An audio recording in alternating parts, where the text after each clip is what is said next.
Alright. I've been wanting to make a video,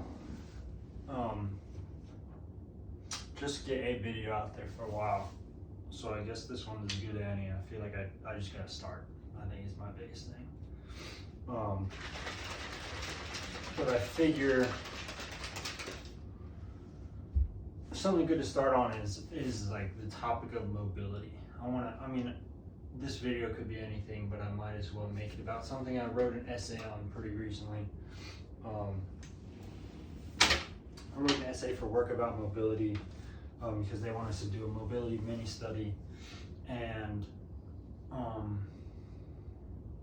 it got me thinking about how people train mobility, how the public thinks about mobility, how I think the best ways to train it are, and what I think people are missing or misunderstand. I guess so. The beginning of it would be how you define mobility and how you define things like flexibility, because they're not the same. I think a lot of people think mobility and they think mobility training, and they just think of oh, what's the range of motion? You can how can you do the splits? How deep is your squat?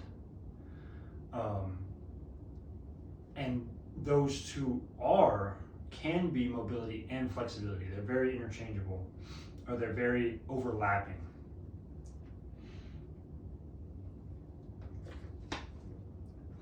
And so the definition I use for flexibility is just your passive range of motion in a joint or group of joints. So if you can do the splits, you have incredible hip flexibility, hamstring, groin, glute, just leg flexibility, okay? But if you can get into the splits, it does not mean you have that level of mobility, because mobility requires you to control that, enter and exit that range of motion with control. Okay, so I guess, can't remember how I defined it in the essay exactly, but something along those lines. Range or mobility is the ability, your ability to enter and exit a range of motion with control, balance, strength. Sort of encompasses all of those attributes. Okay, so a good example would be, I gave the example of the splits, would be entering and exiting the splits Van Damme style, lowering down and raising back up with control, something like that. Someone who's able to do a karate kick and kick above their head has incredible hip mobility. They also have incredible hip flexibility, and then part of that, maybe they don't have incredible hip strength, they can't squat 500, 600 pounds, but they have good enough strength to control their hip through that range of motion, keep it up in the air and kick in the air. Okay, so that is sort of the base of where we're going to talk about this. I think that a lot of people confuse the two. They think of flexibility training and range of motion or mobility training, and they're not the same. They can be used together, especially if you have a foundation of strength, but if I just stretch you out, first things first is you are building strength stretching, okay? If I stretch your hamstrings, I'm putting force on your tissues, okay? If I'm stretching out your hamstring, I'm putting force on that tissue, pulling it apart super hard. It's super painful. Very similar to that same stretch and pain you get in RDL, okay? And then you come back up. That's force on the tissue that is stretching it out. Okay, it's also force that's going to cause it to adapt and maybe grow stronger.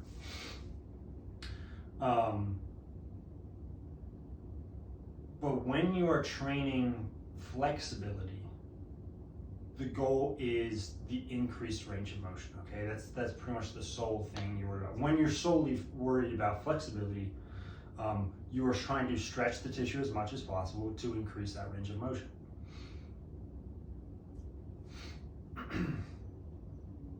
Another part of flexibility is sort of the nervous system. Okay, so like in studies, not in studies, in surgery, they'll put people out, they'll be totally unconscious, they raise your leg up super high, way past what that inflexible person would normally be able to do. That's because their CNS, or their, I don't know if it's their CNS, their nervous system has sort of turned off those things inhibiting them, saying, holy shit, my leg's gonna pop. You can then take your leg super far back because the tissues themselves usually are not what restrict you. It's usually your nervous system that's just scared of that range of motion and not used to it and doesn't have control over that range of motion, so it doesn't allow you to access it. So a large part of flexibility training too is relaxing into that stretch. That's why yoga and all this stuff, they'll say breathe into the stretch, relax into it.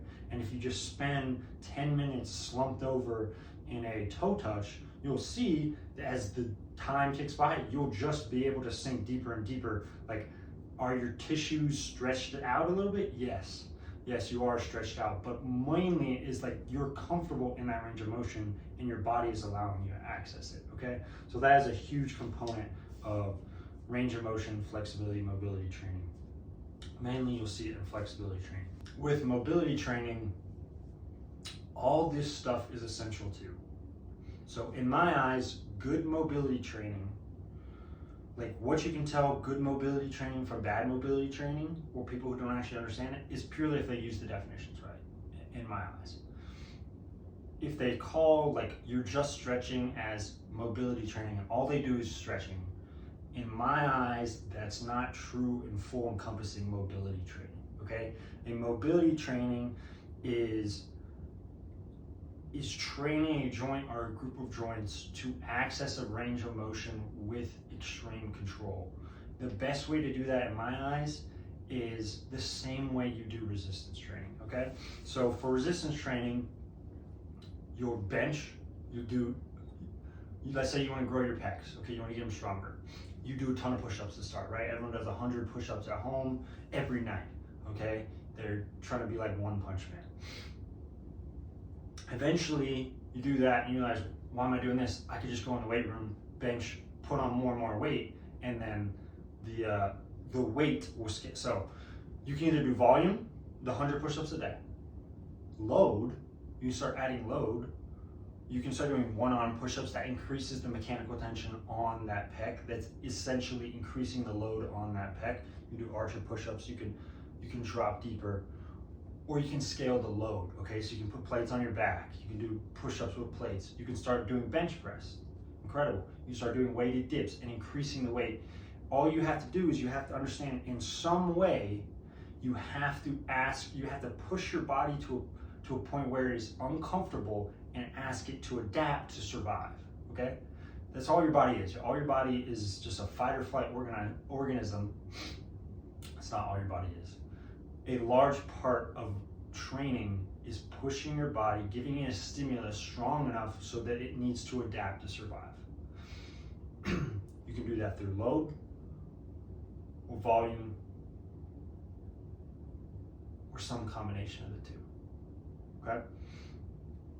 Like I said with bench press, the easiest, most time efficient way is start increasing the load on the bar, using that as your benchmark on how to increase the stimulus to cause your body to adapt. In flexibility, this works as well, and mobility training, a really good way to do that is now you have load, volume, and the range of motion you take it to, okay? So everyone knows, like, touching your toes or just like bending over, it's not that hard. Now, bend over, try and touch your toes and really push it super far. That's painful, okay? Like if you're really pushing, you can make it painful in the back of your hamstrings and your back. You can be like, oh shoot, I don't want to do that for long, okay? So that's the range of motion you're pushing. Or you can increase the volume that you do it, okay? So you can tell your body that this is okay, and your body will adapt to that position because you're in it more often and it needs to be in that position to survive, okay? The third one is you add load, okay? You add more and more load that drops your body down into that position, pulls you into that position, stretches those muscles out, and then you come back out and your body's like, oh, we just did that with a ton of weight on our back. We just did an RDL with 200 pounds and we touched the floor and came back up. It stretched out and then we were able to control and come back up. Oh shoot, I have no problem going there, okay? I think this is the best way to train mobility. And I think all the knowledgeable people out there understand this explicitly, if not just intuitively. So like when you're training mobility, like you'll start out just trying to touch your toes, okay? And then you'll push deeper. Then you'll have someone push on your back. You have gymnasts, they sit in the splits for a while. And then they have their coach push on their back to push them down in the split. That's increasing the load. Okay. The next thing I want to explain about mobility training is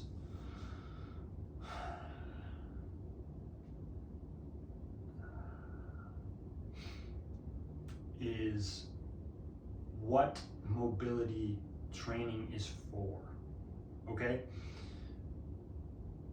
I think all of training, especially when you're not an athlete, is just training. I enjoy it, it's fun. I don't bench because I need to, I need to be able to push more as a man. This is the 21st century, okay? Like we have machines and things to do our work for us. I don't need to do any of this, okay? I'm not a pro athlete. I don't need to bench or push people more. It does not matter. All of this is for fun. So in that sense, mobility training can be done for fun. I want to see myself get in and out of the splits. I want to be able to do a dead hang pull up all the way to a muscle up. I want to be able to do, there's so many calisthenics things that are mobility training. I want to be able to take a dumbbell, take it all the way down, reach around and come all the way back up, reach around, and nobody else can do that. They're gonna be like, holy cow, that's awesome. Okay, but in the athletic sense, I think mobility training is overstressed in some senses and understressed in others. So when I think mobility is pushed in the wrong sense is random assessments like the FMS overhead squat, or random assessments that are like, can you get into a deep squat? I think these are good check marks for people. Like if there's nothing to train for or nothing matters, like this is a good skill to have. But I think then the overhead squat, I personally have a little bit of a gripe with it, the FMS overhead squat, because it's just odd. Okay, so like anatomically, most people are not made to sit into an overhead squat or into an FMS style overhead squat. I can't do it, okay? I can't sit here, feet facing forward, hands above my head,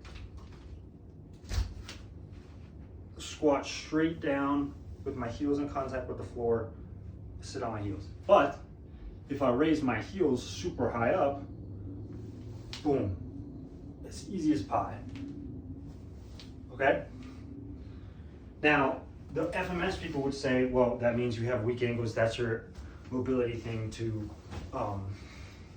assess it and progress and get better at. I would say, yeah, if I wanted to get into that squat, yes, I would need to do that. And the FMS is a good tool to assess what parts of your mobility might be lacking to get into that overhead squat. But why is that functional at all? When am I asked to be in that position? Even when I'm Olympic weightlifting, like an overhead squat with the most weight possible, like for my structure, it makes more sense just to turn my hips out and sit back more.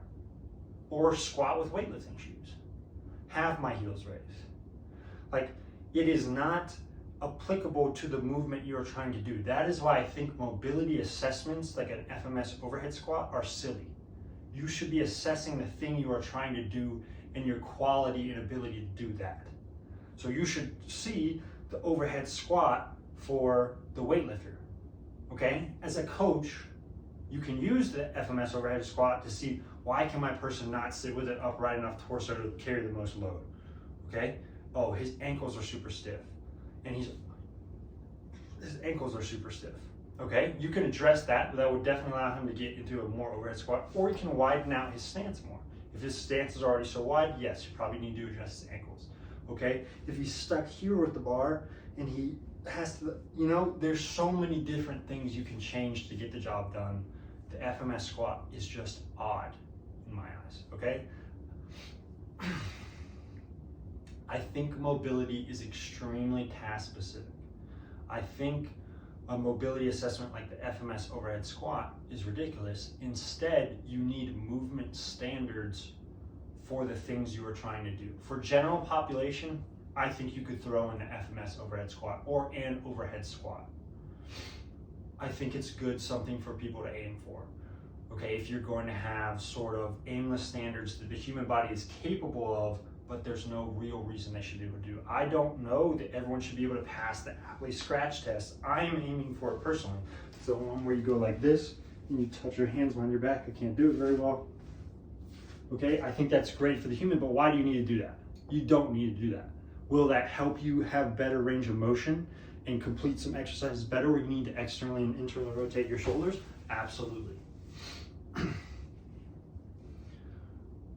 Where am I going with this?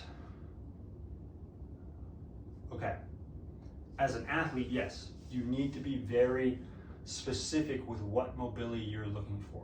Okay, we know you can increase it with this load, volume, intensity of the range of motion.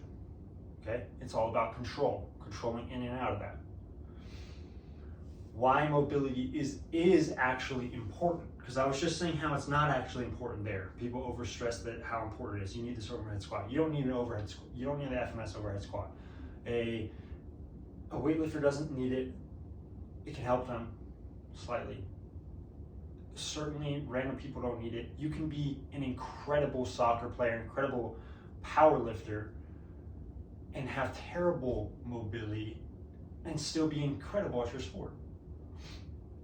It needs to be task specific, okay? However, when it comes to the dynamic things like sports and powerlifting and other things, I think an increase in range of motion is only beneficial, okay? That's why I think most people should aim for an FMS squat, even though it's arbitrary. I think it's a good thing to chase, okay? I think it's a good thing to run a 6-minute mile, 5-minute mile. Do you need to do that? No, you have a car, you have a bike. Why would you don't need to do that. When you have the ability to articulate your joints and have an increase of range of motion, you have better flexibility with control, it makes you way more injury resilient, okay? So it's very obvious that someone who squats 600 pounds and with a ton of knee bend and then comes back up, what is gonna hurt their knees at that point? Okay, if they can sustain that and their knees are healthy and their knees can execute that, they can leg extension 600 pounds, okay? What in the real world is gonna hurt their knees? Like what force are they gonna be able to apply to their knee, bottom it out and come back? Like their knee is not gonna get that hurt. Now, if someone has that strength, but let's say, so that's an increase of like how strength protects the joints. You have that ability to sustain all that force and push back out of it, control out of it. Now you have the range of motion. That is impressive. Now that person can only squat to a half squat and back up or a quarter squat and back up with 600 pounds. Okay, they're incredibly protected in that quarter squat. Like if they get forces put on them to be put into that quarter squat and come back out, nothing's gonna hurt their knees. I mean, nothing under 600 pounds is gonna hurt their knees. Now, if they get pushed below that quarter squat into some position with more knee bend, and they cannot control that, they don't have the mobility, the strength, or the flexibility to control in and out of that, they're much more at an increase of injury. In this way, increase of mobility only helps athletes be protected, okay? If I'm running around, I'm cutting, and someone hits me and my knee turns out all sorts of weird ways, and I just absolutely fall over it and it's backwards behind my head, okay? Most people are just gonna be like shredded, done, ACL's gone. If I practice in the gym weighting my leg, turning it like that way, slowly adapting it to have that capacity of range of motion, and then come out of it with strength under load, it's used to that. It's used to that stimulus. It's been adapted to that. What is going to hurt it? Okay, so in this sense, the more range of motion you have and strength you have and control you have through that range of motion, the better mobility that you have only gives you movement options and strength to escape injury, essentially. Okay, you're not only then protected against injury, now that you have incredible mobility, you get put in a weird position, you can escape that position because of your incredible mobility. Okay, you have more movement options available to escape injurious positions. That is what I think people miss about mobility training, and they say like, mobility training is all hogwash, you don't need to stretch. Okay, like, yeah, I don't think you need to stretch, especially if you're gonna do powerlifting, let's say. But say you get bottomed out in a powerlifting squat and you've never been there, like, it's be a lot more helpful to have practiced bottoming out that position even with a little bit less weight and being that flexible. I'm not a powerlifting coach, so I don't know if that's going to take away from your ability to stay rigid in that position. But as a sport coach, I think mobility is something that is extremely valuable. So one more point to hammer home before I end this. The lower back, the spine. These are something that people are very afraid to push in their mobility of. Like, people do a standing toe touch, okay, but they won't load it. People are often afraid to load that. Understandable. It sucks when you hurt your back. It's terrible. I've done it before. But if you have an increase of range of motion and strength to reverse out of that range of motion, when are you going to hurt your back again? If you can exert your deadlift, round your back as much as possible, pick a weight up, stand back up with 600 pounds, how is your spine going to get hurt? Like, tell me what position in real life, other than a car crushing you, can you be put in to compromise your spine when it's able to handle that load? I might have missed something, but that's pretty much all I have on that, and that is what the best ways I think to train mobility are. Increase in load, volume, and intensity of range of motion. Why it's beneficial, especially for athletes, and what common misunderstandings about range of motion training are. I think I covered all that. That was actually went a little bit better than I thought it did. All right.